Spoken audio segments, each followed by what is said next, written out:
We got a quorum as soon as Commissioner Ziffer comes up here and joins us. The other commissioners will be here shortly, and we're supposed to start at 4 o'clock, and we generally start on time. Madam City Manager. For those who care to do so, please rise and join me in the invocation. Dear God, we come before you today with much gratitude for your many blessings. We ask for your continued compassion, peace, and healing towards all those who are suffering every kind of distress during these times. We seek a special blessing upon our city family member, Shannon Roberts, and ask that you heal and restore her and provide strength to her and her family at this time. We are fully aware that your divine promises are indeed divine, and we know that strength is available to all of us. We invoke your inspiration such that our efforts at this meeting bring forth lasting contributions to our community. In your name we pray. Amen. Amen. Pledge. I pledge allegiance to the flag of the United States of America and to the republic for which it stands, one nation, under God, indivisible, with liberty and justice for all. Thank you very much, Madam City Manager. Are there any agenda modifications? We don't have any agenda mods, Mr. Mayor, this evening. Okay. And we don't have any presentations or appearances. We are actually on citizen input. Citizens input. Any citizens input? Mayor, each of the citizens who's asked to speak is on an unagended speaker, so they'll come later in the meeting. All righty. Next item. We're on consent. Second. Consent is properly moved and second. All in favor of the motion say aye. Aye. Aye. It passes unanimously. At this rate, we're going to be finished in the first 10 minutes. Let's that go would be for a it. nice change. Very unusual. Let's go for a record. Which is very unusual. Okay. We're now on Item 13.01. 13.01. Commissioners, as part of the approved 2014 Community Development Block Grant Program, the City Commission approved $150,000 for public facility improvements. These funds were set aside to fund capital projects to facilities which provide services to low-income persons. The city released a request for proposals, inviting eligible organizations to submit proposals for these funds. As a result of the RFP process, we're recommending grants be awarded to the Big Bend Homeless Coalition, Lutheran Social Services, and Legal Services of North Florida. Michael Parker is here to make just a brief presentation, and I believe some of the agencies are here as well. All righty. Michael. Yes, sir. Just to give you a little bit of background on the item that's before you, of course, every year you adopt an annual plan for the expenditure of the funds we receive from the Department of Housing and Urban Development. And I think it's appropriate to point out a couple important things about the way this city goes about distribution of those funds. First of all, the majority of the funds that you receive, you actually redistribute through nonprofit agencies within this community to provide services. In this particular project or program that you're voting on tonight, I just give you a little bit of background. Each year, we try and set aside a portion of our CDBG funds to help agencies make capital improvements to their facilities. Those are the facilities that actually provide direct services. And just to give you an idea of just about every major agency that we're familiar with in the community has benefited from this program at one time or another.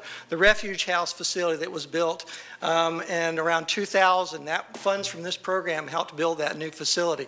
The majority of the funds that went to build the Hope Community in 2004 were just provided through this program. The Brehan Institute facility, which provides housing for pregnant women, was funded through this program. The new Capitol Youth Services building or facility for emancipated youth that was opened last year was funded through this program. Boys and Girls Club, the Big Brothers and Big Sisters, ECHO, the Dick Hauser Center, Ability First, all of those are agencies which in the past have received funds for this program. So it has had a big impact on the community. With that said, the recommendations that you have before you tonight are for funding 3 particular agencies, which are listed there: Lutheran Social Services to make improvements, so for the individual houses that they provide for transitional housing for families in the in-between program. There's the funds to retrofit the men's dormitory at the Hope community so that it can provide emergency shelter for families as part of the whole new campus development that's going on in conjunction with the new Comprehensive Human Services Center. And last but not least, roof repairs to legal services in North Florida. And I'm prepared to answer any questions you might have about that. I'd like to move the item. approval. Second. Properly moved and second. Thank you, Mr. Park. We really appreciate Commissioner Gillum.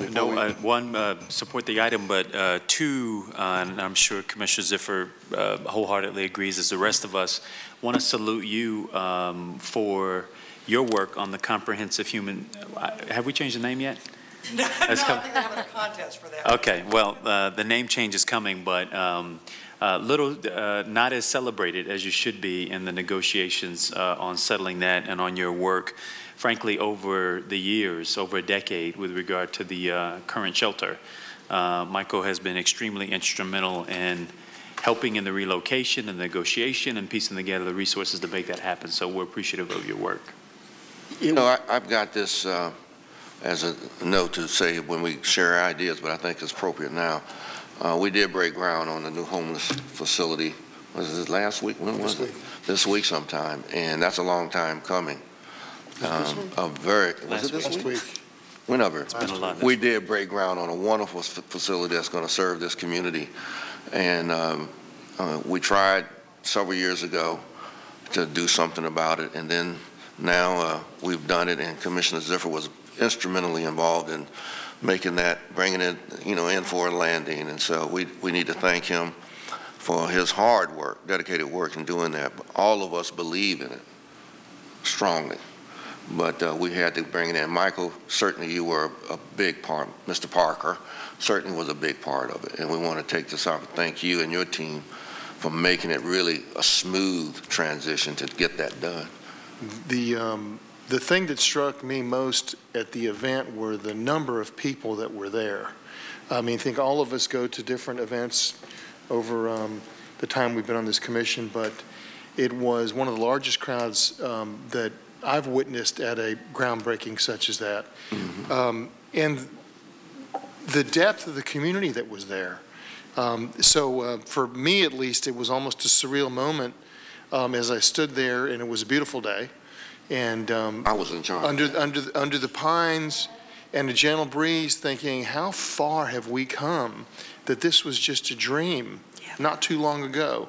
And so, yeah, I acknowledge you too, again, Michael, for all your hard work, because while there have been very nice things said about me, quite frankly, every time one of those questions came up, I would turn to you for the resolution. So thank you very much, and I'm looking forward to by December 31st, at least that's our goal, to have this done.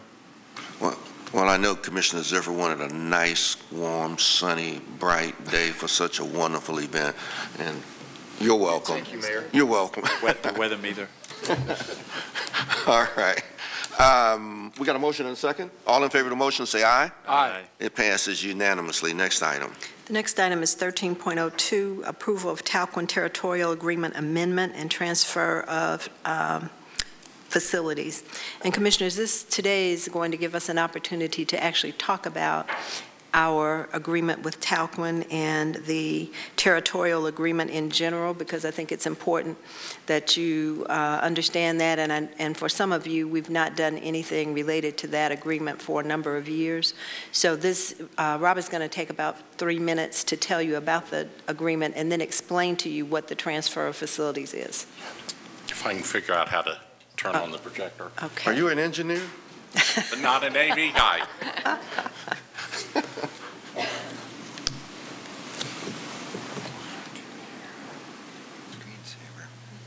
Where's Michelle when you need her? He went to Auburn. I'm sorry? He went to Auburn. While he's there, Rob, did you go to Auburn? Excuse me? Did you go to Auburn? War Eagle, yes, sir. Oh, I just... There we go. I'm sorry. And I still enjoyed the game. Okay. So, Mayor and Commissioners, as the manager said, we're before you tonight with an amendment with our Talquin Territorial Agreement. Back in 1989, following a territorial dispute with Talquin Electric Cooperative, the city entered into an agreement with Talquin, a 30-year agreement that defined our electric service territory, provided for some assets to be moved between each other, which I'll talk about a little more in a second, how customers were going to be dealt with, and also included a no solicitation provision. This drawing, while it's hard to see, the gray area is the city's electric service territory. The white area is Talquin. All of the colored lines you see inside the gray area are Talquin distribution facilities, wires and transformers that feed Talquin customers at the time, but they're within our service territory. You see a little bit of the colored lines down here in the bottom outside of the gray area, a little bit up here in the northwest. Those are city facilities that are in Talquin service territory. So as part of the agreement, we were to swap those facilities, buy them from each other during the first 15 years of the territorial agreement term. Well, those asset transfers didn't happen like they were scheduled. It was primarily due to us and Talquin not being able to agree on how you valued how much those wires and transformers were worth. And the contract was pretty loose on how that process was to be done. So now we're in a situation that if you look at all of those lines within our service territory, about half of the customers on those lines are city customers and half are Talquin, but they're maintained by Talquin. We can't go work on them when there's an outage. And that's creating customer opportunities for us. We have spent the last 18 months or so in discussions with Talquin and are before you tonight with an agreement amendment that would fix the valuation method for the wires, $1 per customer value for that, establishes a new transfer schedule so that we would have all of the transfers made by 2019, which was the original contract expiration date. It allows for us, once the transfers are made, to go to the Talquin customers and say, here's the city now owns these facilities. Would you like to voluntarily move to the city? We're not in a position to force a customer to move unless that customer leaves and another customer comes into the house, then they have to come to us.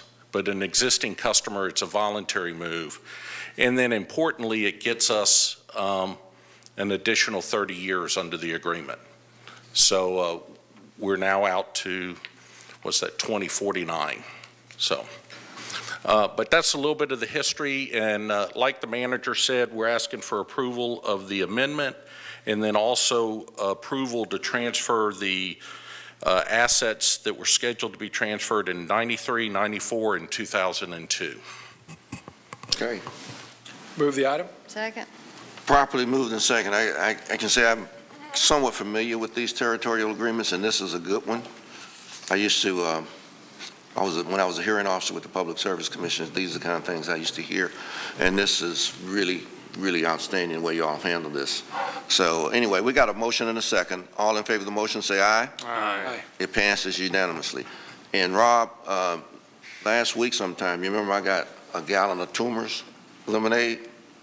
I broke it open, and it is as good as they say. Yes, sir. It is absolutely wonderful lemonade, so if you ever get any more from there, bring it on by, okay? Right.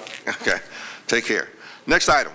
The next item is 13.03, approval of City of St. Mark's Brownfields Revolving Loan Fund subgrant application. And Commissioners, as you know, the city has had one of the most successful brownfields programs in the state of Florida. In 2008 and 2009, the city was awarded $1 million in brownfield assessment and cleanup grants from the U.S. Environmental Protection Agency. These funds were used to investigate and then to clean up properties in the Gain Street corridor. Building upon this success, the city applied for and was ultimately awarded an additional $1 million in a Brownfield Revolving Loan Fund grant in 2011. This 5-year grant can be used to loan or subgrant funds to clean up contamination at eligible properties with the goal of redevelopment. This agenda item is requesting approval to subgrant $200,000 of those federal grant funds to the City of St. Mark's to use toward cleaning up the former St. Mark's refinery property. The U.S. Environmental Protection Agency and the Florida Department of Environmental Protection have already invested more than $20 million to help clean up this property, which borders the city's Purdom Electric Power Plant, as you're aware. Subgranting these funds, which is supported by the city's EPA Brownfields project manager, will help protect and restore this ecologically sensitive area of the St. Marks River and place the property back into beneficial use. I see Cynthia is here and John Powell are here to answer any questions you might have on this item. I'll move the item. We also have Mayor Shields here. Before you do that, I would like to acknowledge Mayor Chuck Shields, who's here from St. Marks visiting us. We're definitely going to do that, Commissioner. And also Zoe Mansfield with him. Thank you very much. We were certainly going to do that. Do you all need an explanation, or have y'all been briefed on this? This is really a win-win for everybody. I mean, it allows us to keep this fund moving until we can find our appropriate projects, and it also helps Shields, Mayor Shields down in St. Marks, where we have a pretty large facility down there that serves a few people in this community. And, you know, I had a regionalism, and still do, initiative, and this is part of that, working together with all those individuals who are in this region, because we're kind of like the big thing here, but we need to work with our neighbors. And so, Mayor Shields, thank you and your staff for being all right. Mr. Mayor, if I could, just before final passage, just a personal thank you. I want to add my thanks as well to Mayor Shields and Madam Manager Mansfield and the people of St. Marks. The repowering of Purdom would not have happened without y'all. And that has, of course, provided reliable electricity to the folks in our territory for quite some time now, as well as provide a place of employment for a lot of folks down in the St. Marks area. You have a wonderful community. We're so glad to connect to you through trails and bikeways, and you've been nothing but a great neighbor. So, Mayor Shields, I hope you stay mayor for a long time. Every time I talk to you, you threaten that this is the last time. Just in case it is, I want to publicly make these comments. Well, it really is a good fit, and Shields Marina is really a great neighbor for all of us. So he won't quit. Don't worry. We're going to let him stand. Y'all won't let him quit. Okay. All right. We got a motion and a second on item 13.03. All in favor of the motion, say aye. Aye. It passes unanimously. Thank you very much. We're at break. Check it out. We're at break, or we can go to either unagended speakers or sharing of ideas before break, Mr. Mayor. Why don't we go to We have a public hearing that speakers. starts at 6. And while you're calling the unagended speakers, Mr. Mayor, if I could, I wanted to recognize Leadership Tallahassee Class 31. Beat me. Raise your hand. Is auditing the City Commission, and we are so glad to have you here, and what a great program. And Commissioner Miller just told me I beat her to it, so I apologize. Commissioner Miller was going to do that, but welcome. Which class number? 31. Right. The best one this year. Well, we'll get that competition going. Okay. Who's the, we're going to go to unagended speakers. Mayor, the first unagended speaker is Curtis Baines. He'll be followed by Harry Brown. As is our custom, speakers will have 3 minutes with the light going green, then yellow, and then red when their time has expired. Good evening, Mr. Mayor, Commissioners. Curtis Baines, 1323 East Tennessee Street. I wanted to share with you some of my observations now, having attended both your workshops and the county's workshops on the Sales Tax Committee recommendations. You know, there are going to be people who object to the extension of the Sales Tax Committee. It doesn't matter what infrastructure projects you put on there. And there are going to be others who are in support of it. It doesn't matter how many non-infrastructure projects you put on there. And then there's going to be some, such as myself, who are now conflicted based upon what I'm seeing in your discussions. And when I say yours, I mean yours and the county commissions. Now, you know, if I have to, for example, if I have to trade off sewer in the Oak Ridge, Lake Munson area in order to develop Rolani, I've got second thoughts about the Sales Tax Committee and the recommendations and proposals. If I've got to give up the Oak Ridge Lake Munson sewer in order to get the taxpayer into a venture capital business, you know, I've got some reservations about continuing the sales tax. You know, if I've got to participate in a process where we're funding very narrow special interest at the expense of some of the most basic infrastructure required in urban living, you know, I've got to question about what we're going to do. Now, I realize you and the county are at some point going to have to make a political calculation as to what you're willing to accept and what you're willing to forego in an effort to try to pass this measure this year. But I'm very concerned about the process that got us here, in particular the Imagine Tallahassee and the Economic Development hijacking the Sales Tax Committee last year. Up until that point, any member of the public could have come in and made a recommendation to the Sales Tax Committee, and the Sales Tax Committee put it on their list to consider.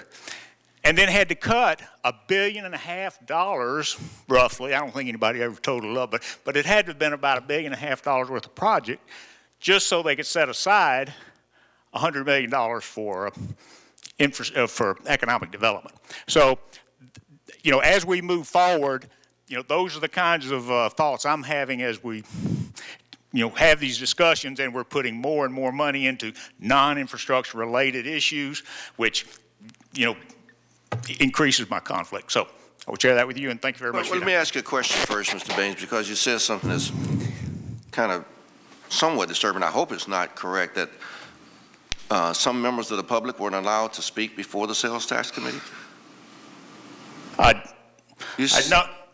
if that's what I said, what I said is that up until as a matter of fact, yes, until February of last year, they cut off all public input, and from that point forward, it was Imagine Tallahassee. So up until February, so during their first year of meetings, yes, anybody could go in there, make a recommendation, and everybody went in there and made a recommendation. I realize not all of them are going to be feasible. So yes, up until February of last year, any member of the public could go in there and make a recommendation. And at this time you're talking about Imagine Tallahassee, no other members of the public were allowed to speak before the Sales Tax Committee? No, sir. What the Sales Tax Committee is, they cut off public input on projects. The people were able to speak at any time before each Sales Tax Committee. Okay, when this point came, you're indicating that at some point they cut off discussion, or you're implying they cut off discussion with everybody else other than people with Imagine Tallahassee. Mayor. Yes, sir. They made a decision last February to take no more projects from individuals in the public, and at that point it was the sales tax process, or the Imagine Tallahassee process, that took over. Commissioner, yes, you may have some insight. Well, Mr. Mayor, I think that, as my understanding, that first year of work, the Sales Tax Committee constantly was taking input on projects. They were asking the public to come forward and suggest projects. At some point in time, they had to stop that and start vetting the projects and ranking them. Mm-hmm. So that was that was the way they were functioning. Secondarily to that, in the fall of 2012, it became apparent that there was a group of folks in town who were interested in the economic development opportunity that the state law changes had offered, and they began, concurrently with the sales tax work, they began to develop some sense of framework for people to actually evaluate. So it wasn't that the Sales Tax Committee stopped public suggestions, it's just that as part of their process, they had to at some point say no more projects need to be introduced. And so that's my interpretation, and I imagine that's probably about what you mean too. It wasn't as though there was no public comment. Right, no, there was public comment. On the vetting, in the vetting process. Yes, sir. All right. Well, that's not quite what you were implying. Well, no. Well, they had two different evaluation processes. One was for those that the public proposed, and they made their list, and then they reserved the $112 million for the Imagine Tallahassee process, and they came in with their proposals. None of that was vetted against any of those $1.5 billion worth of proposals that were cut out originally, because they were done with those. They were not going to receive any further consideration. So that was my concern about it. I think I understand, and that process does not sit well with you. That's what you're saying. No, sir, it didn't. And I admit I'm a little bit biased. I mentioned that a year ago when the issue came up. I was concerned about that very issue, and it proved to be correct. Thank you, Mr. Mays.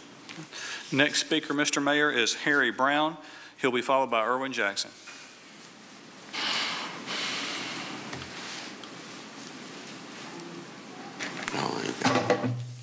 Good evening. Don't you come. Good evening. Good evening. Good evening. Good evening. I'm Harry Brown. I reside at 5431 Crump Road in Tallahassee. I come to you in truth and in the spirit of who rules and super rules. Scott, do you remember this? No, sir. You don't.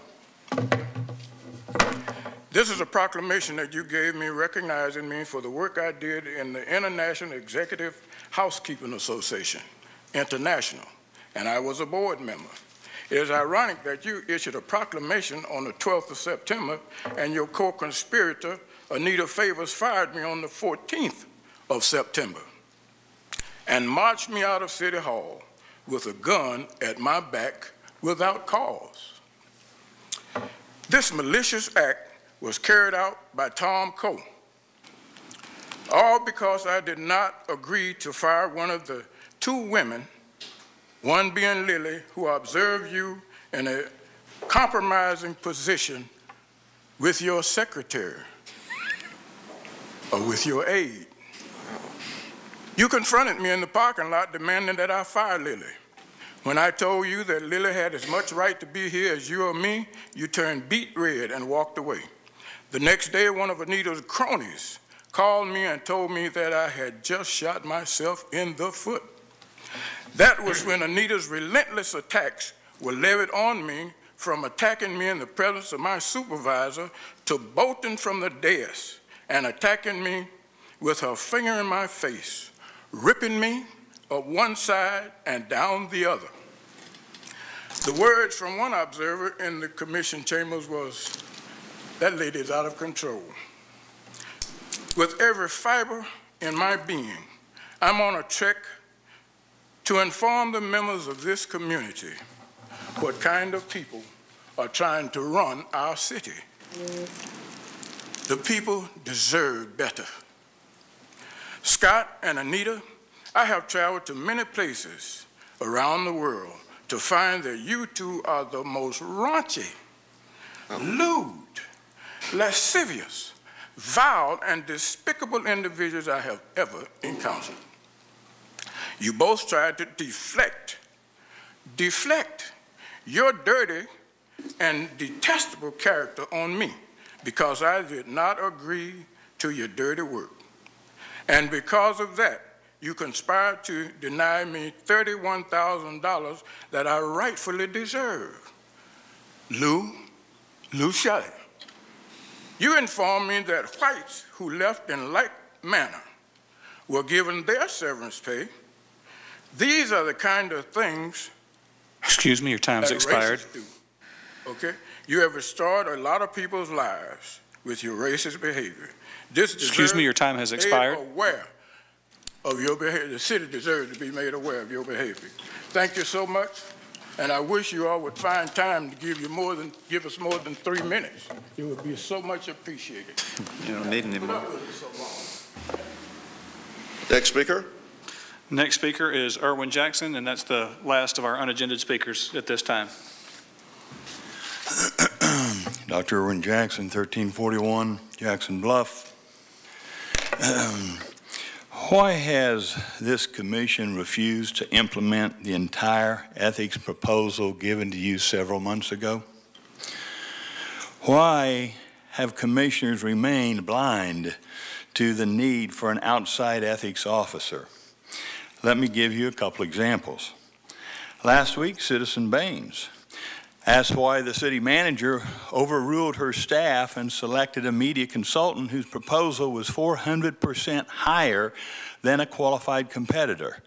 The recipient of this city gift was no one else than Scott Maddox's business partner, Gary Jordan. We need an outside ethics officer. Citizen Brown asked this commission to explain why $17,000 was spent installing a private entrance to the mayor's office at the request of then Mayor Scott Maddox. I've heard of the federal government paying $5,000 for a toilet seat, but $17,000 for an interior door that I install for $200 has to be questioned. We need an outside ethics officer. Scott Maddox has repeatedly left the dais so he could hide his business relationship with the McKibben Hotel Group. Scott, Ethics Form 8B, right here, and I'm going to give you a copy, requires you to, quote, publicly state the nature of your interest in the measure on which you are abstaining prior to the vote, not 8 or 10 or a year later. Scott, you have violated state law since you first walked on this issue back in April 24, 2013, and you're right, we do need an outside ethics officer.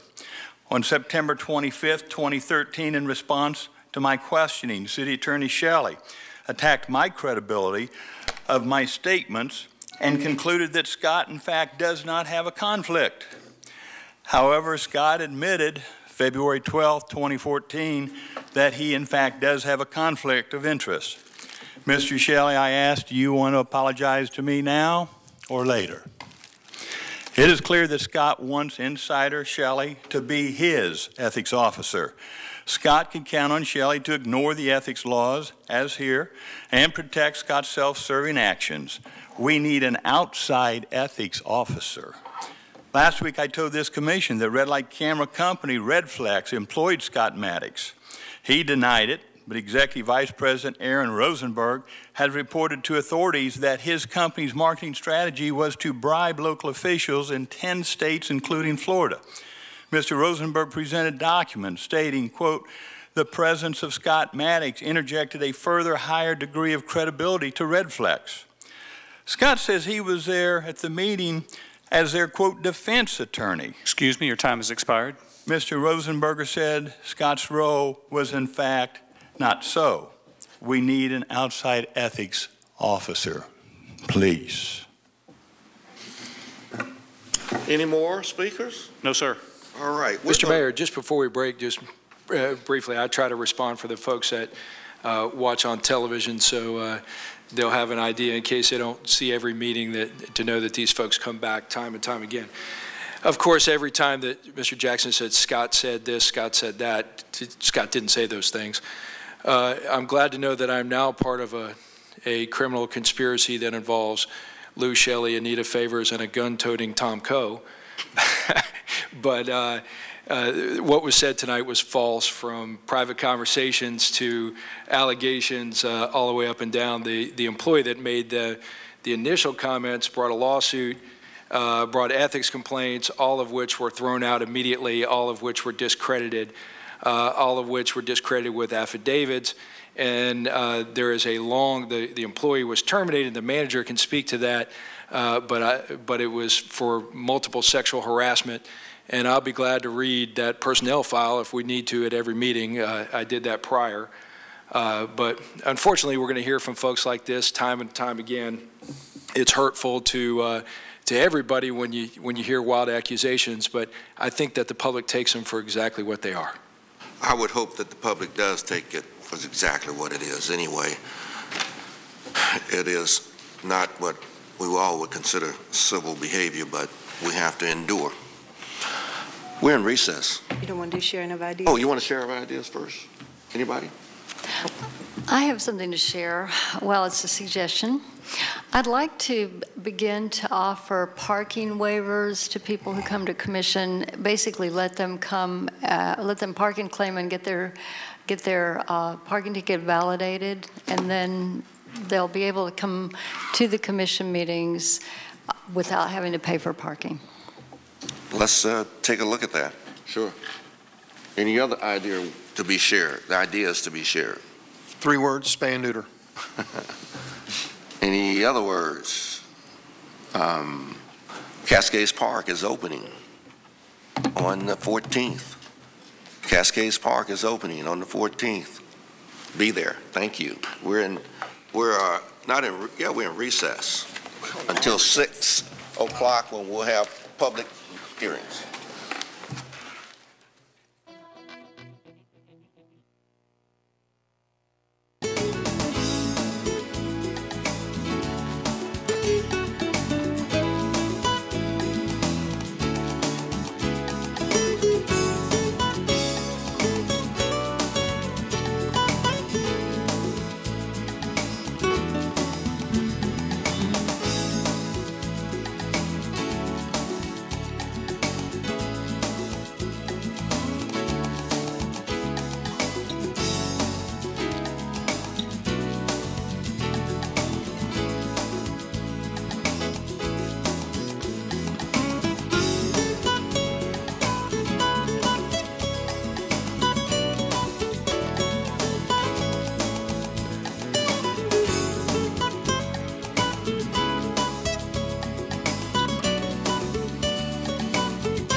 We have a quorum.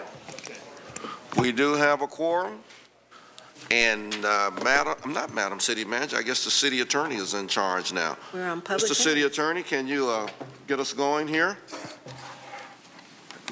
Mayor, Commissioners, the next item 15.01 is public hearing on ordinance number 14-0-11.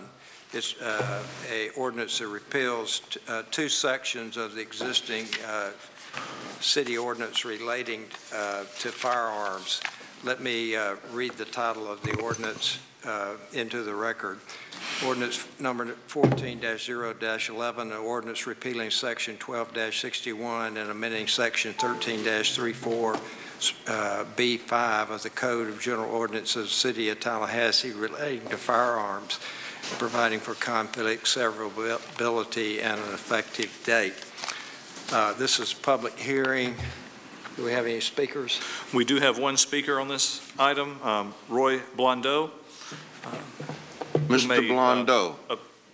Speak from the microphone right here, if you will. Right yes, there, sir. yes, sir. And you'll have 3 minutes to make your remarks. So if you will, to your left, there's a light that will turn, it'll turn green when your minutes begin right there, and it'll turn yellow and then red. Look at at the it, end it's of 3 right there. minutes. It's on the front of the podium, sir. It's on the front of the podium. Right here? No. Look up. Oh, right here. Yeah, Yes, there sir. it is. And if you'll give your name and address for the record, we'll get started. Roy Blondo, 6712 Bucklake Road, Tallahassee, Florida. My name is Roy Blondo. I'm a private attorney in Tallahassee, ladies and gentlemen. I'm a retired federal prosecutor who had 36 years of prosecutorial and civil experience. I'm a Navy veteran. I'm not representing any particular group or body or person. However, I do, in a sense, I believe, represent the victims of gun violence in this country. I'm appearing before you because I believe the City Commission is heading down the wrong path in proposing to repeal the city ordinance which prohibits the shooting or discharge of firearms in public parks. You can't pick flowers in public parks. You can't throw trash. You can't have a dog without a leash. But if this ordinance passes, you can shoot firearms. I mean, does anyone on the commission think it's a good idea to shoot guns in public parks? Probably no. I don't think anybody thinks that. I understand the city attorney and the chief of police have recommended this course of action, in part at least because of the request to do so by Florida Carry, an organization which promotes the carrying of firearms and the unfettered ownership and use thereof. You can look at their website to get an idea of what they stand for. If you join their group, you could win a custom AR-15 assault rifle, in case anyone's interested. But who in their right mind advocates the discharge of firearms in public parks? It's the merchants of death, the weapon manufacturers, sellers, distributors, who are really behind this, using pro-gun organizations to conceal their intent to sell as many guns and weapons as possible and to make as much money as they can. This bill is, I believe, this amendment's irresponsible. You should not repeal this law. You should not give in to the gun fanatics. Who represents the people of Tallahassee? The NRA, the Florida Right to Carry, or the public's duly elected representative? I would ask that you delay this amendment to allow the public to comment and to be heard on it up beyond this meeting, because there wasn't much publicity about this. Let the public know what's going on and get their input. Now, I know this ordinance came about, the proposal, because of the amendment to the Florida statutes on guns, which preempts the field of firearm regulation.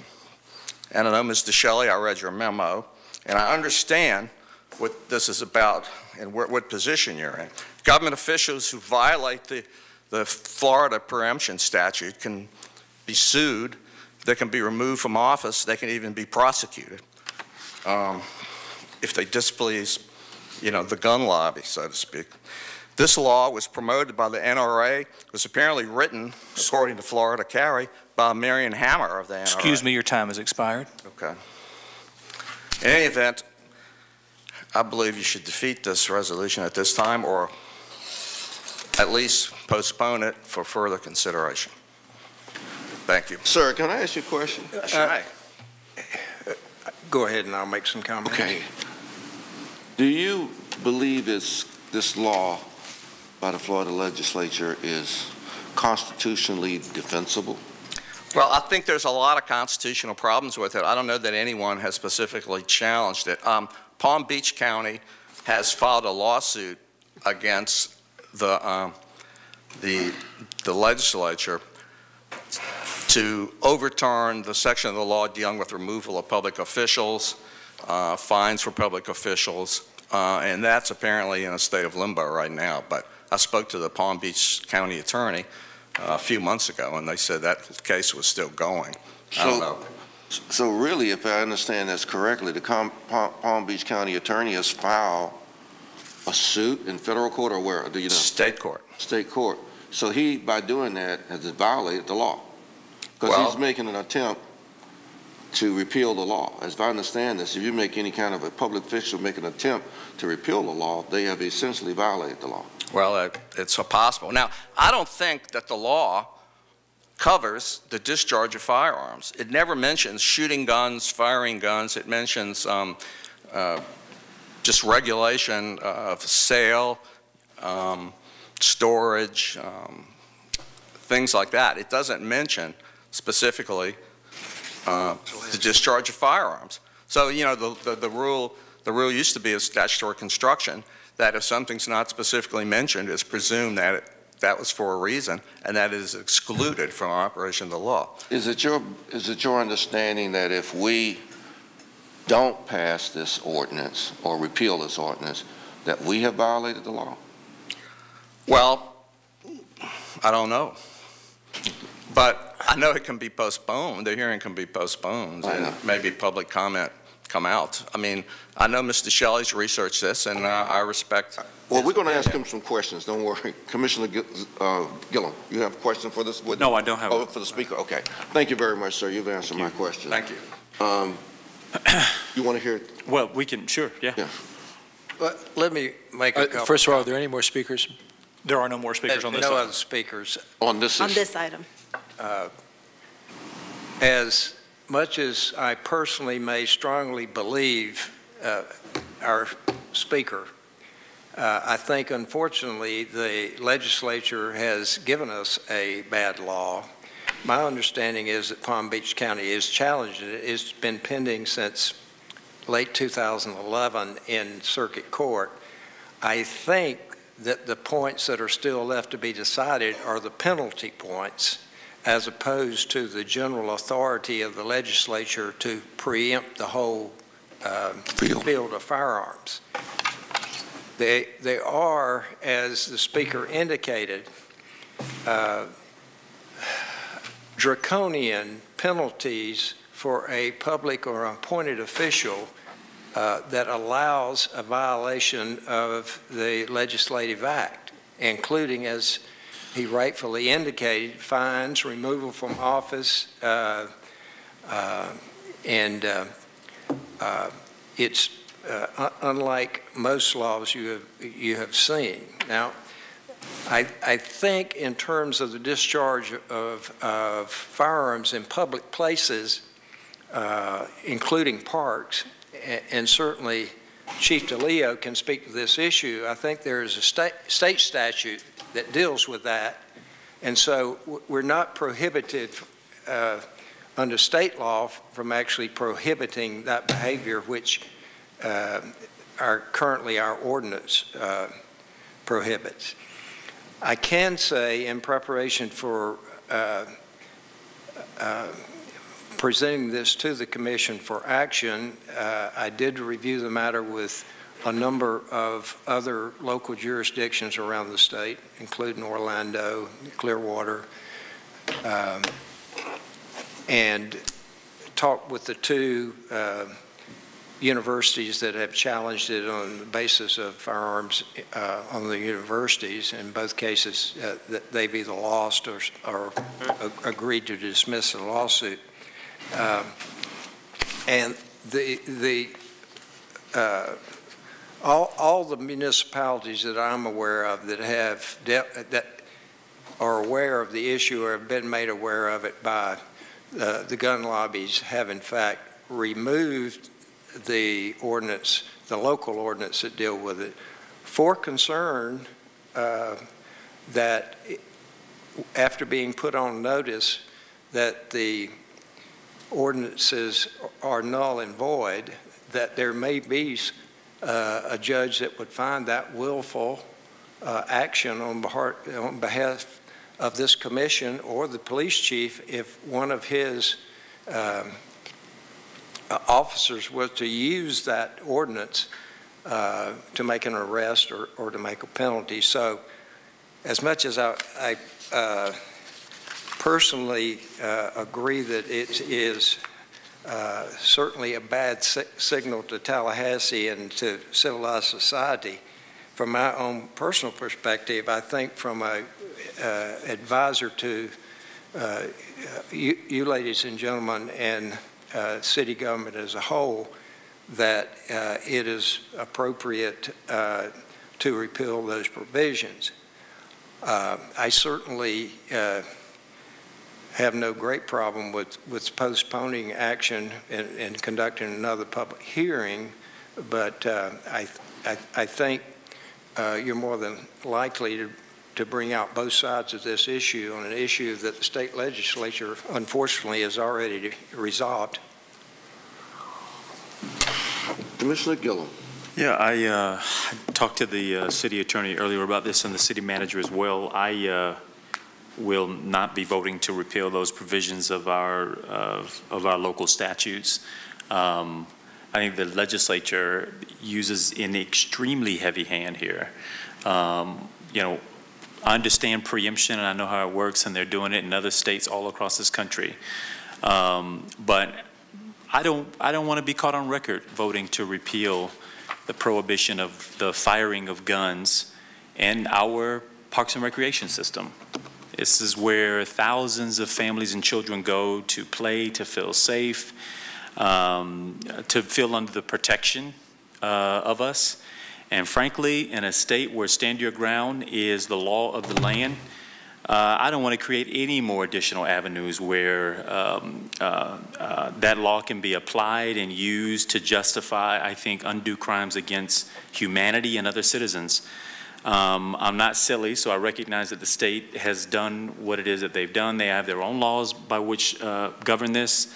But the fact that probably by even voting against this, it could be argued that I am standing in contraband to the state law and can be held personally liable for up to $5,000. I can be open to lawsuit personally. That lawsuit cannot be paid for by this government, even though I am acting in my capacity as a democratically elected official in this community, which allows me the constitutional right and the obligation to vote. The fact that it removes all indemnification from us as elected officials regarding gun laws, and particularly this law, if someone wants to come after us in the execution of our job. I mean, I've never heard anything so ridiculous. And those provisions, again, still have yet to be settled by a judge in a court of law. And I just don't think we should be so complicit in what I think is an overreach by the legislature. And I think their penalties are an extreme overreach. And I absolutely believe they violate the Constitution. And they certainly run contrary to what my job is as an elected official to vote my conscience. If they can preclude me from doing that, then I don't need to be here. They just need to pass laws, and somebody ought to rubber stamp them. And that's exactly what this is. So I understand what you're saying, attorney, and I think, you know, you have to do what you've got to do in your job in your capacity, but, you know, sue me. I mean, I vote against. Commissioner Miller. Okay, I just need to understand that. Got to get to the mic, Commissioner Miller, please. Thank you. I just need to understand, so it's illegal to discharge a firearm anywhere in the city? No. It was. No, well, this is city parks, related to parks. The provision that's being repealed prohibits discharge of firearm anywhere in the city except on property that is more than 5 acres. Now, there's, again, state law that deals with discharge of firearms on public and private property that will covers most of that in terms of what our ordinance covers. And in talking with Chief DeLeo, he thinks the state law is, in most situations that he's ever encountered, the state law will take care of it. He's also concerned that if we don't repeal it, we may have a new officer next year or 5 years from now, and we have those provisions that are null and void in our existing ordinances, and in good faith, that officer may use a local ordinance that is no longer valid and create additional liability at that point in time. I don't think I quite understand that one.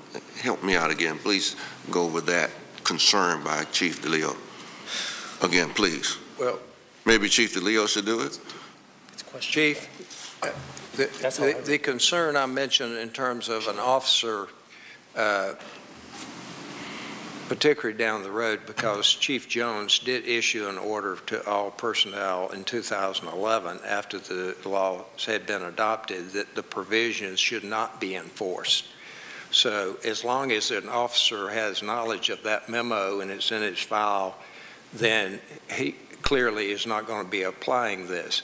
Down the road, it is, and I'm speaking for the chief, it may well be confusing to a rookie officer to have certain provisions in our ordinances that are valid and certain provisions that are invalid, and trying to make the new officer on the street understand that and what's appropriate to apply and what's not. Okay. Yeah, good evening.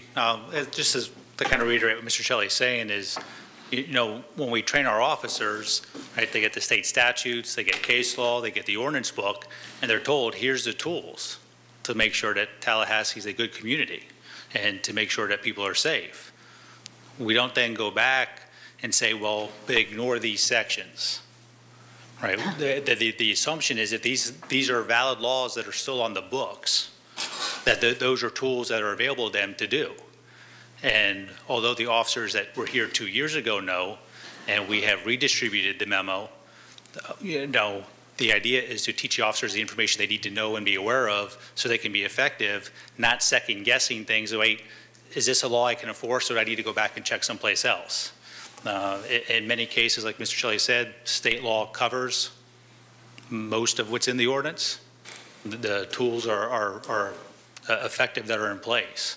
So the idea is to make sure that we don't leave something out there that may lead an officer to making a bad decision and enforcing a law that we have no authority to enforce, which would create issues, obviously, for the department and the city. If the state law already covers these, why was it put into local ordinance? Do you know? Well, in this case, I obviously can't say because I wasn't here when that was passed, but why do you presume? Well, just like many cities have done over the years, is whether they felt that they could control and restrict gun access a little bit more. If they felt that there wasn't enough clarity, some city commissions and city councils reacted to different events that were happening around, whether it was, right, there were a few years ago, we had some shootings at some different council meetings, things like that. So they wanted to specifically make sure that people knew that guns couldn't be carried certain places. So, you know, council people, commissioners have always, you know, most laws have been reactions to certain events. So, and even laws do get passed that are redundant. You look at, you know, just as a parallel, you know, many cities passed ordinances restricting where, you know, sex offenders can live when there's already many state laws in place that cover those things. Again, redundancy, not necessarily necessary because those things were already covered and presented. But if it's, Miller was. I'm sorry, I didn't realize you were speaking. I had questions specifically for the chief. Go ahead, Commissioner Miller. Well, I just want to make sure I understand what state law is. So schools are in the city, and the city hall is in the city. I mean, what exactly what prohibitions do we actually have? The state law said that local governments cannot enact any legislation as it relates to the right to carry firearms or discharge firearms or anything related to the Second Amendment at all, period, end of story. Wait a minute, Commissioner Miller. Okay, so this is all related to, well, I guess what I'm trying to find out before I vote is that I'm curious as to whether it is legal for people to come into this. I mean, we've basically declared this a gun-free zone, essentially. Well, are we out of line on that one?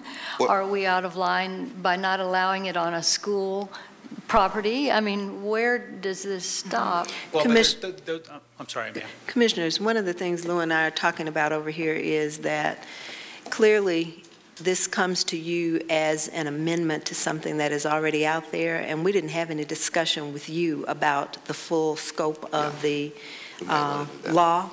And it would be more appropriate for you to vote on the amendment once you understood the full scope of the law. So we will bring it back to you with a full discussion of the entire issue, so that you already have the questions that you're asking right now are appropriate questions if you've never seen this before, and we're asking you to amend something. I've seen this, and I understand the state law, and I understand the penalties, and I understand all that.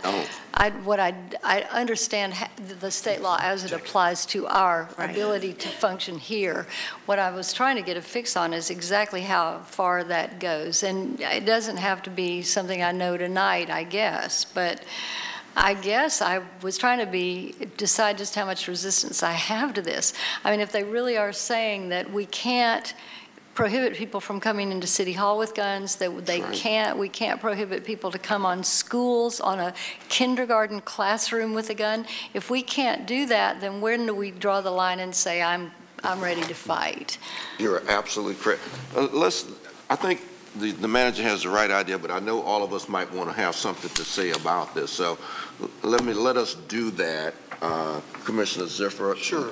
Go ahead. Okay, so a question, well, two questions. The first thing is, if I vote against this, can I be prosecuted? Yes. I know of no situation where the law has been interpreted to mean that. Okay. On the other hand, we've been put on notice by an advocacy group that is likely to litigate every point of this law that they can. Sure. And if they thought they had a shot at that, I am sure they would bring that lawsuit. So, okay, having said that, and I'm not sure where the rest of the commission stands on this, but we have something on our agenda. Is there anything to stop us from just deferring this to the next meeting, and to the next meeting, I would suggest just to continue. Hold on, excuse me, and making a statement that, yes, we're going to consider it, but we're never going to vote on the darn thing. We can just continue the public hearing to the March 22nd meeting, when we generally have public hearings, not close it out to, and then between now and then, we'll be happy to brief you on all aspects of this. With respect to the carrying of firearms, the legislature again has passed in the last couple of years significant legislation on how you carry, where you can carry. Carrying into commission or board meetings is specifically prohibited by state law. So when we have people coming in on a commission night, they're screened and they're not able to bring in guns. That will continue. Pardon? That will continue. Well, that's fine that we're protected, but our children, when they go to a city park, are not protected. So that's right. But as to whether or not they can carry them in on city parks, probably so, under current state law. And if they feel threatened by somebody in a city park, based upon our current structure and our laws? But they can get arrested. No, they can take someone's life. No. In our current structure, as I understand it, they can't carry a gun in our city parks, or? No, I think actually the current state of the law is that they can carry it. Is that an ordinance or state law? State law. Okay. There's something wrong. Okay, anybody, Commissioner Maddox, you are stoic at this point in time trying to Thank you, Mr. Mayor. I greatly appreciate Commissioner Gillum's comments because I believe that Commissioner Gillum is speaking from the heart and standing on principle. But this issue is more than about the issue. This issue is whether or not the legislature has the ability to supersede our ordinances. And the answer to that always is yes, they do. In spite of the powers that are given to us by home rule, the legislature can supersede our ordinances. That is what has happened in this instance. And whether or not we agree with it is irrelevant, for we are a nation not of men, but of laws. And that's the law of the land. And it will not hold up in court. I can absolutely tell you that, and I think that our city attorney will tell you that, and I think any attorney you talk to will tell you that. So we have to make the decision to stand on principle and be the test case for the litigation and to fund the litigation, or to comply with something that we may not believe in spirit or in actuality or fact, but is foisted upon us by a body that is over us as far as jurisdiction. And is answerable only to the Florida Constitution. So to me, regardless of the merits of the issue, I would have to vote in favor of the changes to the ordinance because that is the law of the land. Mr. Mayor? Yeah, I completely get it. I do. I am, however, persuaded and thankful that there were people who came before us who stood against laws that were on the books during their time as well, to include the foot soldiers that we just honored in this very chamber not so long ago, who could have complied with the laws that said they had to go to the back of the bus, could have applied and respected the laws that said that they couldn't eat at a McCrory's lunch counter, but they didn't.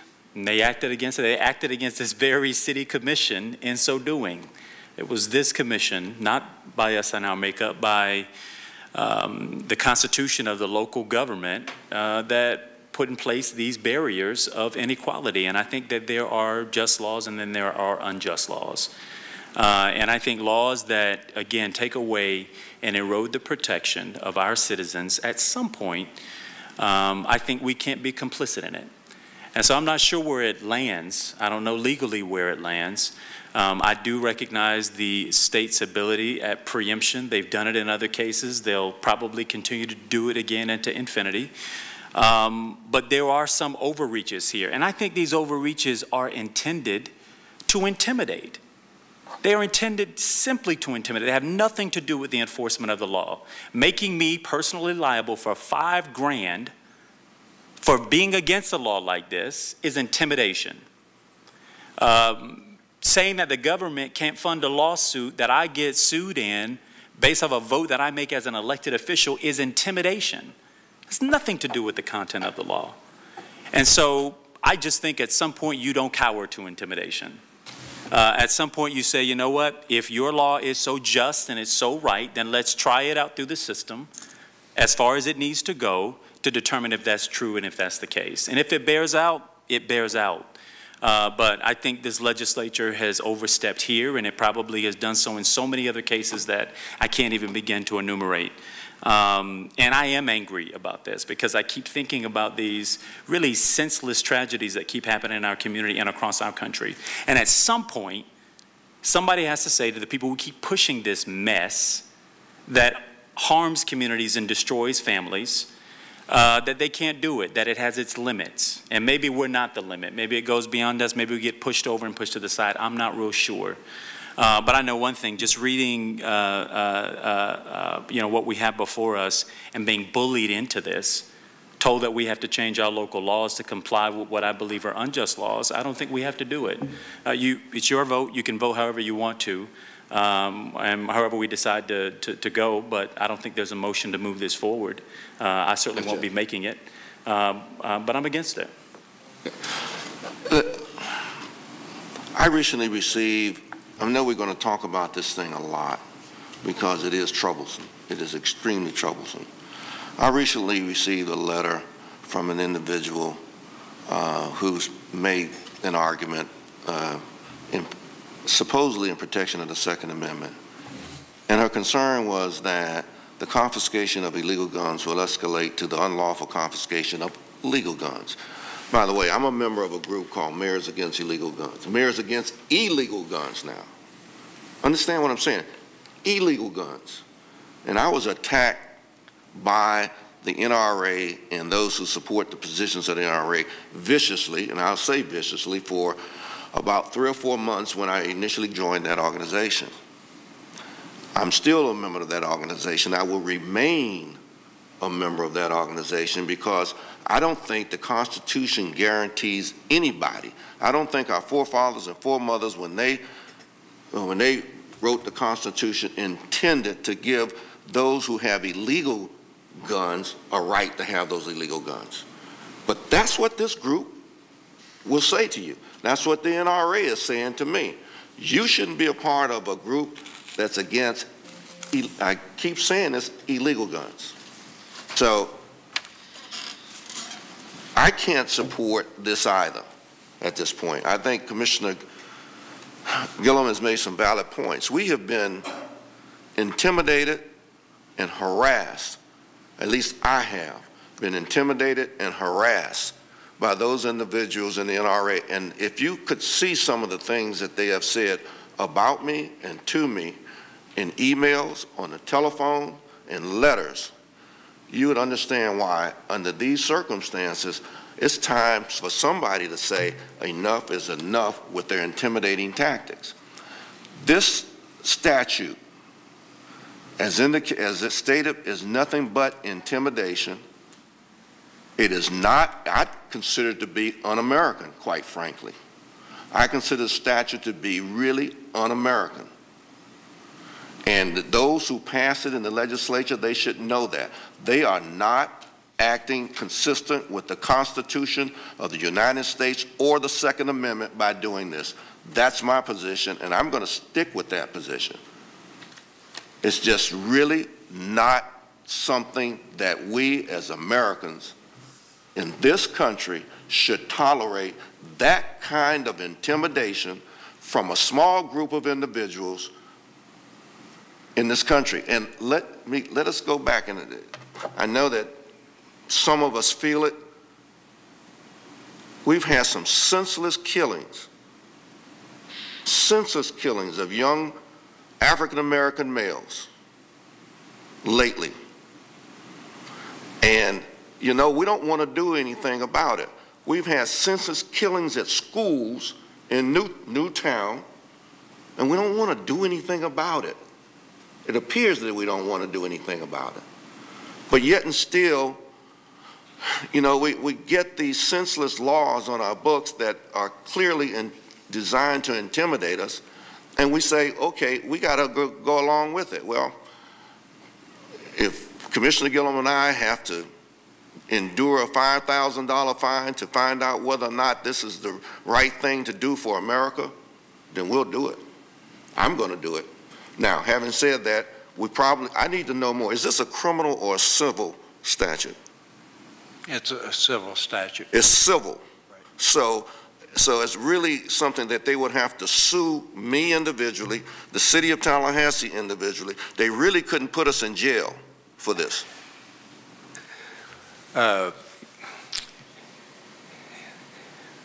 The prohibition and the penalties are so lengthy and broad, Mr. Mayor, that I don't want to misstate, but it's a civil fine, so they would have to, unlike a criminal, there's no arrest set forth. There's unlikely to be arrest. We can avoid arrest. This is the reason it should come back. You should I agree. know It should come back. If I can also state, if I might add, I don't believe anybody's made a motion to vote on this. No, nobody has made a motion. And if Robert Rules of Order allows me not to entertain a motion, I will not. Let me say one other thing, I'm not going to please. make a motion. Let me say one other thing. Again, Commissioner Gillum has stated something that is near and dear to me too, and that's civil disobedience. There comes a time when people will be civilly disobedient if they believe that a wrong is being perpetuated by a certain number of groups, especially if it's a majority. I believe that this is akin to the civil rights movement in many, many ways. And sometimes you have to be civilly disobedient in order to bring attention to certain things, certain ideas. You know, I participated in civil rights marches as a teenager, and I was civilly disobedient at that time. I was never arrested, but I was breaking the law. Clearly breaking the law at that time.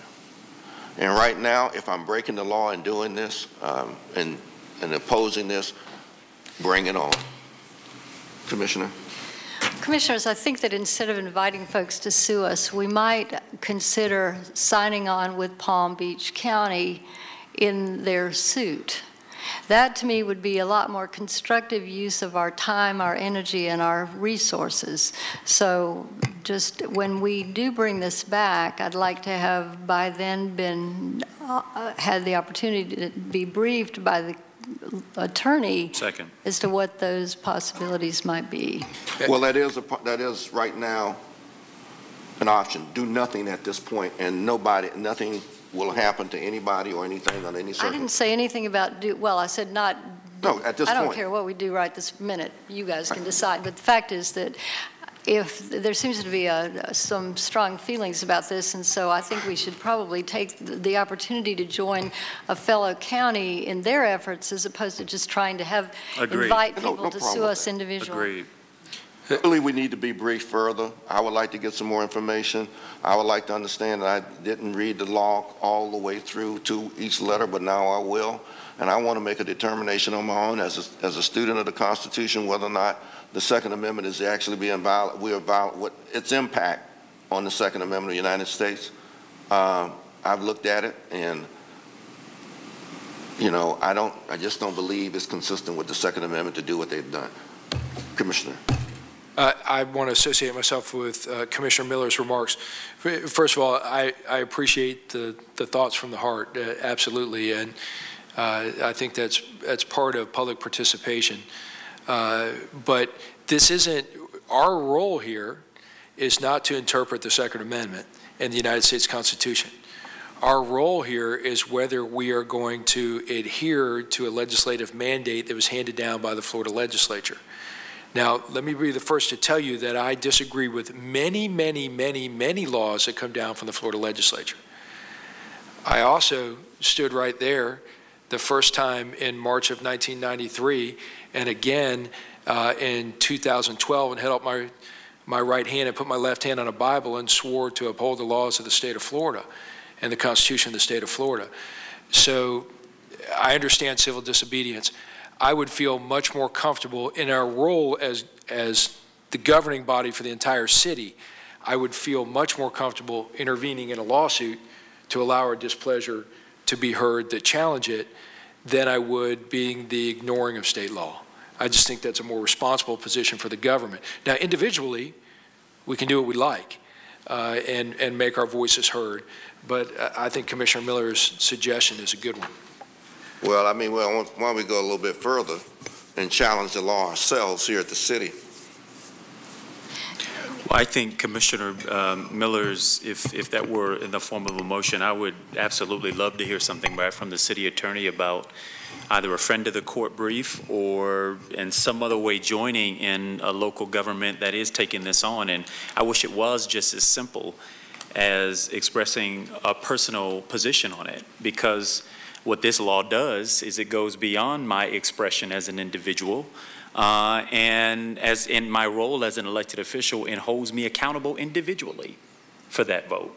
So I would make the argument I didn't cross the line in expressing those positions. They have crossed the line. So if it's a motion, Commissioner Miller, I would happily second that we get information back from the city attorney around what it would mean to submit either a friend of the court briefing or to join in the Palm Beach County suit. I'll be happy to review as I understand it, the file's pending in the Circuit Court in Leon County, and within the next 2 days, review the file, talk to the attorneys, see if it's possible for us to intervene or at a minimum to appear as amicus with respect to where the proceeding might be right now, and to advise you no later than the first of the week. Well, let me just, and I know we're going to look at this again, but in response to Commissioner Maddox, this is absolutely about the Second Amendment. I don't think there's any question in my mind that the rationale for the legislature to pass this was they believed that they were doing it consistent with the Second Amendment to the Constitution. So I just, there's no other reason for them to do it unless they believe they were upholding the Second Amendment to the Constitution by doing something like this. So I believe you're correct, and that is the absolute role of a member of the Florida legislature. Sure. So should we be a member of the Florida House of Representatives or the Florida Senate, what would be in our deliberations is whether or not the Second Amendment forced us to make this law. However, none of the 5 of us are. So what our deliberations are today are whether we're going to adhere to state law that is requiring us to repeal our ordinance as it relates to the Second Amendment and gun issues. That's my point. It's not, while I welcome that debate and would love that debate and would love to make it on the floor of the Florida Senate or the Florida House of Representatives, that's not our role. see, and that's where you and I would disagree. I think we do have a role, a very important role in this, but we don't need to go further. Bring it back. Yeah, we'll bring it back. Okay. I'd like to call the question. Yeah, the motion is to see if we can join in a suit Have our legal with another governmental entity like Palm Beach County in terms of challenging this particular law. And this is just to bring back staff information. And it's also to bring back information to us. That's what the with motion regards to is. this. It is the motion, right. So that we can then, based on information, make a decision related to which direction to take. Yes. Folks, we're not taking any action on the ordinance tonight. You don't need a motion for that. Right. You directed the city attorney to bring back all the options and information. Now, we do have a public hearing that's open, so it's either appropriate to close the public hearing or continue it to a later date that we can determine now, or we can determine later. Could we move to continue indefinitely? Sure. What he's saying is, do you want to close the public hearing now or leave it open, which would mean that others can come before us at a later date? I think people can come before us at a later date, but I would continue it until such time as we decide to agenda it. You're not setting a specific date. No. That's what, okay. That'd be my motion, Mr. Mayor. Okay, I think all that motion included in all of that, I think we know, I think we've given direction to the staff. All in favor of the motion say aye. Aye. It passes unanimously. Opposed, nay. Yeah, I thought you said we were, Commissioner you Maddox seconded the opposing. motion. No, I didn't. You don't want to bring it back, Commissioner? Well, no, Commissioner Gillen's motion was to make it indefinitely tabled, correct? Mm-hmm. I think that's a violation of state law, and I think that in my position, I can't support that. So I voted no. Next item. Next item, 1502 in the agenda materials is a public hearing on ordinance number 14-0-12, repealing section 2-92 relating to preference in purchasing and contracting for local charitable contributions. The title of the ordinance is an ordinance repealing section 2-92 of the Code of General Ordinances, City of Tallahassee, relating to preference in purchasing and contracting for local charitable contributions. It's ordinance number 14-0-12. This was introduced, Mayor and Commissioners, as a result of the Ethics Panel recommendation that this particular provision be removed as part of the purchasing process. It was handled on the consent agenda when we received, first in November, dealt with this issue. I think there was some question last time as to the amount of money and the amount of decisions affected by this ordinance over the last several years that it's been in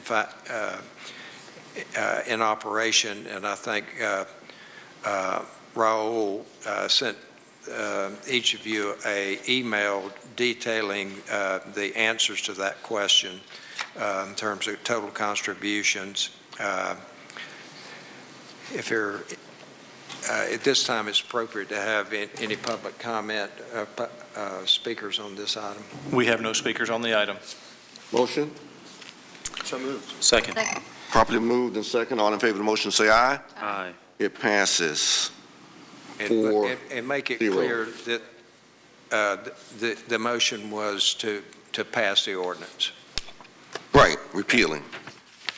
Go ahead. 4-0. Okay, the final public hearing is public hearing on ordinance 14-0-13, authorizing towing of vehicles from reserved parking spaces. And it also contains a city commission policy establishing reserved parking program for certain historic properties in the downtown historic districts. I'm going to ask Assistant City Attorney Lou Norvell, who's been dealing with downtown folks and the historic property folks, to make a very brief presentation on this. Good evening. There's two matters in this combined agenda item. The first is the adoption of the commission policy implementing this parking program where historic properties in the Park Avenue and Calhoun Street special character districts may have reserved street side parking spaces. We've had a couple of pilot programs in the past, the first in '95, the second in 2004, that provided for this reserved parking. Those both ran for a year and expired. Last year, the Long Range Planning Target Issue Committee approved the policy, which is before you this evening. The reserved parking is intended to be an incentive to support historic properties. Under the proposed program, a historic property owner may have up to 2 reserved street side parking spaces adjacent to the property where a parking meter is removed from the space. The owner would pay a $250 annual fee, and this annual fee is an approximation of the average per meter revenue in the districts. And based on the information that we have, that is also a very favorable and below market rate. Under the policy, the owner would be responsible for enforcement, which brings us to the second item, which is the amendment to the trespass towing ordinance. This amendment extends the existing trespass towing provisions to the reserved parking for the historic properties. I'll be happy to answer any questions. Since there are two matters, I understand that it will require 2 votes and that the amendment should be the first vote. And I also understand that there is some public comment on this matter. It is a public hearing, and we have at least one speaker on this item. It's appropriate to hear that speaker. Yes, hear the speaker. The speaker we have on this item is Dennis Murphy. Mr. Murphy. Question.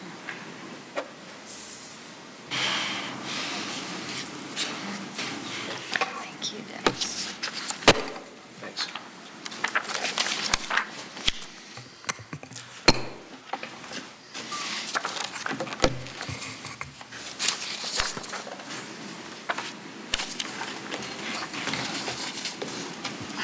Dennis Murphy, 317 East Park Avenue, Tallahassee, Florida, 32301.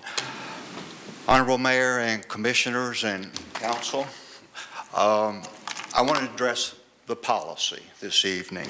The reason I've asked to speak with you this evening is about a year ago, I made a request for 3 reserved parking spaces in front of the Murphy House at no charge.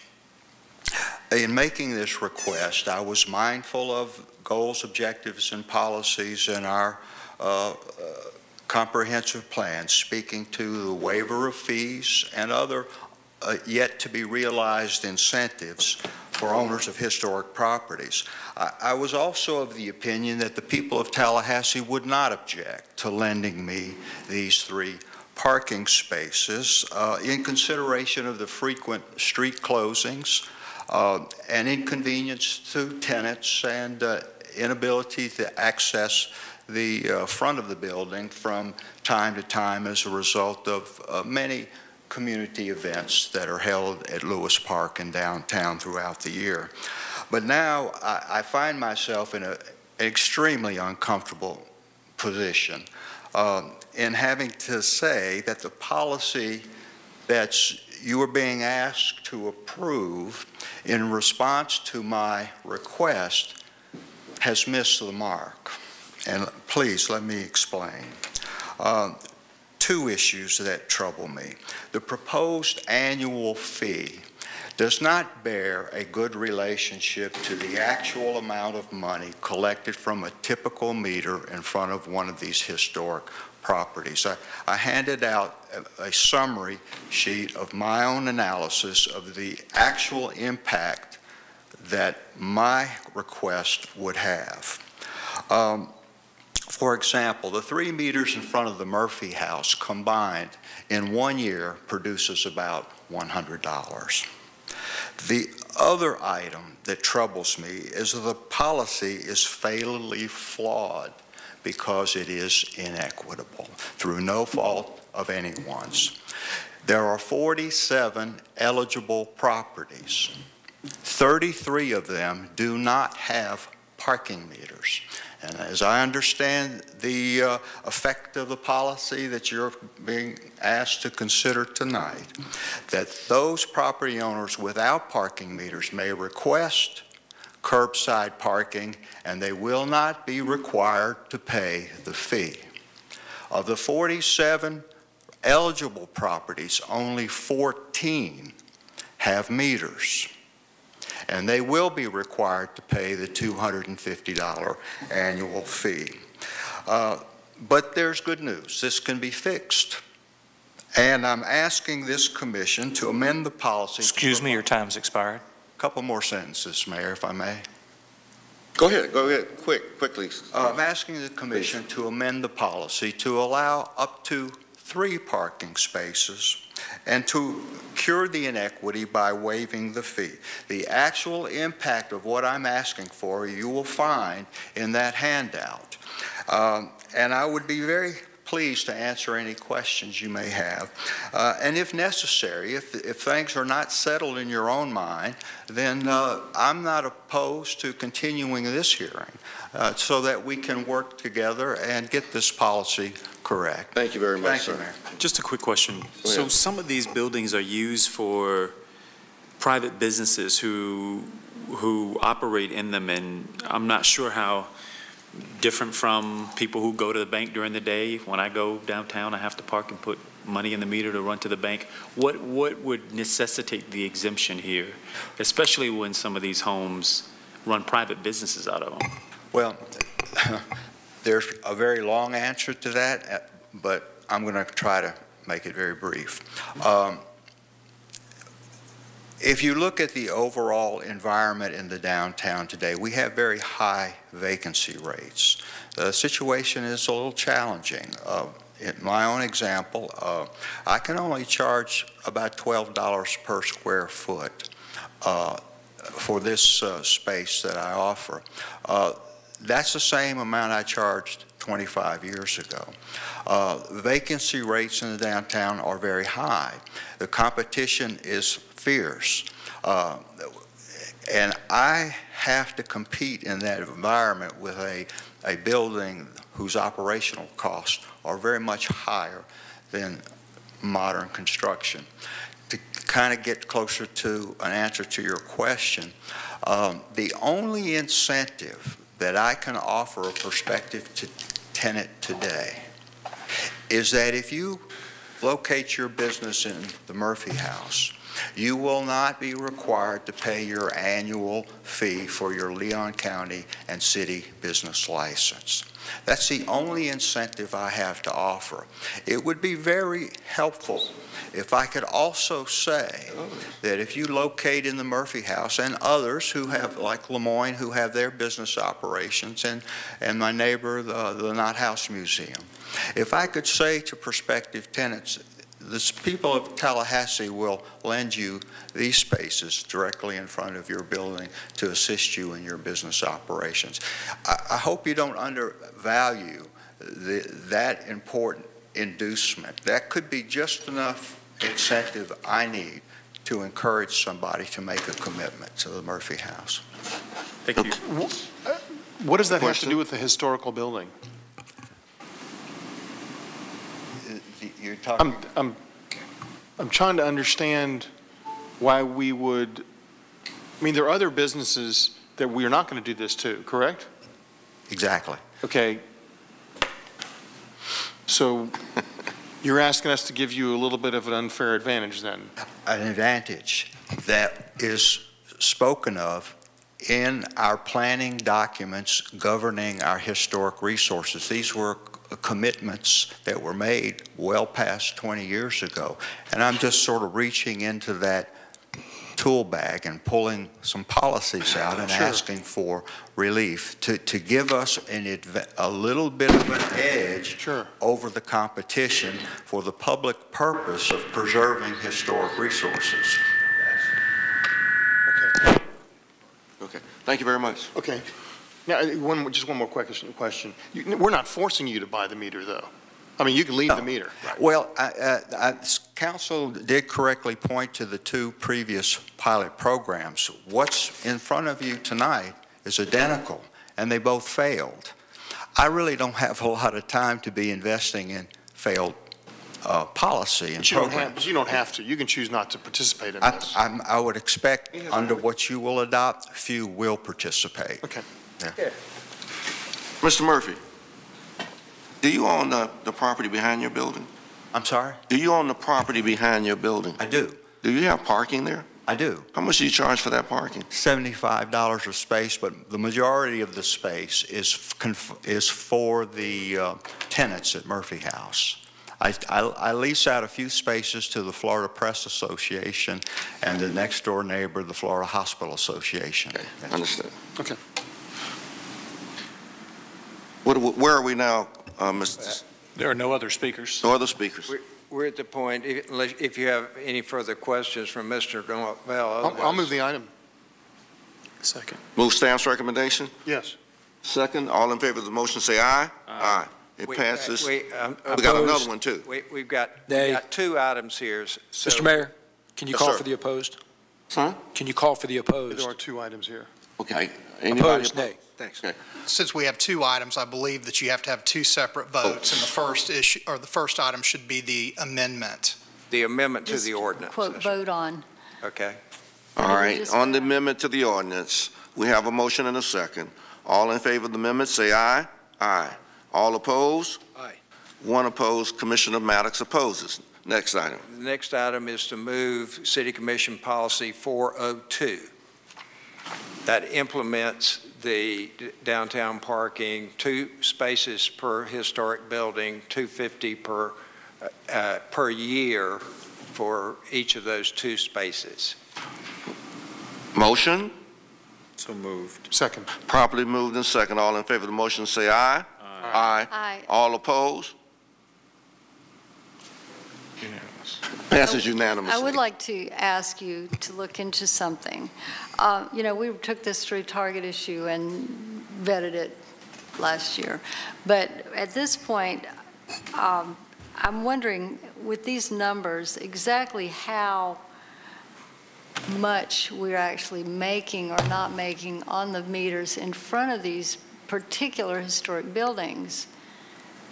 I mean, I think we have some different data, Commissioner, that's more recent, and 250, as Mr. Norvell said, is an average of the downtown per meter. Yeah, I see but that is the average of the current parking meters in this downtown area, historic area. That is correct. The per meter annual rates could range from in excess of $800 to, they do get down to $30 per meter. The good news is if the revenue is low, parking is available.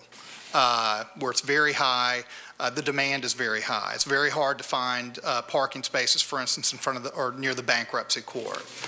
And we also have market rates for what we're charging. The east side parking garage leases out 680 spaces at $95 a month. So the $250 rate is a substantial below market rate. Yeah, I wanted to say just very quickly, because I've had restaurateurs come to me over time and other businesses in our downtown area. They complain about when we raised the meter rates a couple of years ago, how it was hurting their business, and it may have. My point is, do we give them all free meters, or do we give them all for $50 a month? We have to do something. I understand, but I'm not prepared to start to do, okay, well, because your building is historic, we're going to make it cheaper for you to have this competitive advantage. I don't believe in that. We have a meter system. Clearly, there's some meters that are generating $600, $700, $800, and others that are generating hardly anything. And that's why I voted as I did. We opened the door for just about everybody to come to us and say, hey, I want a break too. Yeah. All right. Anything further? That's it as far as public hearings. Anyone? I think we shared ideas already. Just one more. And she's not here, but I want to congratulate Allison Ferris from our communications department. Is she there? Is she hiding? She won the oxygen ball. Did that the last time? In her boots. No, we did not congratulate her. She was a contestant, and she won, and she represented the city so well that she won both competitions, Judge's Choice and the People's Choice, and I want to thank her for doing that. Congratulations, Allison. Thank you, Allison. Wonderful, wonderful. All right, if there's nothing, Commissioner Maddox. Mr. Mayor, two quick things. One, we recently took up provisions as related to Senate Bill 50 on public testimony of people that come before our body, and we amended and for final passage passed a requirement that discussion be about city business with no personal attacks. Since that time, we have had, including tonight, personal attacks on many of us here on this dais and on staff. So I would like for the next meeting for our staff to bring back a process by which we either stop speakers from saying that or turn off their microphone or a combination thereof when they violate our policy. Is that okay? And then I get a second. We can do that. You know, the issue is going to be, well, we can do that. Let's do that, please. Okay, then the second item real quick. I want to introduce Nina. If you are looking for an easy dog that's a total sweetheart and enjoys being close to you, that's Nina. She's 3 years old. She's a spayed female pit bull terrier mix. Everyone knows that bulldogs are the best. She came into the shelter as a stray, and she's become a favorite. She's potty trained, a little shy, but snuggles very well. She's heartworm positive, but through the Animal Shelter Foundation, you can get financial assistance to help with that. Her adoption fee has been waived completely, and if it's not, I'll personally pay it. So if anybody's out there and is watching and would like to take Nina home, we'd love to give her home. The only thing I got to say is that's Petey from the Little Rascals. If I ever seen Petey before, that is Petey. Petey reincarnated from the Little Rascals. So it's a wonderful dog. Thank you very much. Commissioner, we're not finished because we haven't had spay and neuter yet. He did. Gil said it last time. He said 3 words. He said spay and neuter. I think I didn't say 4 words.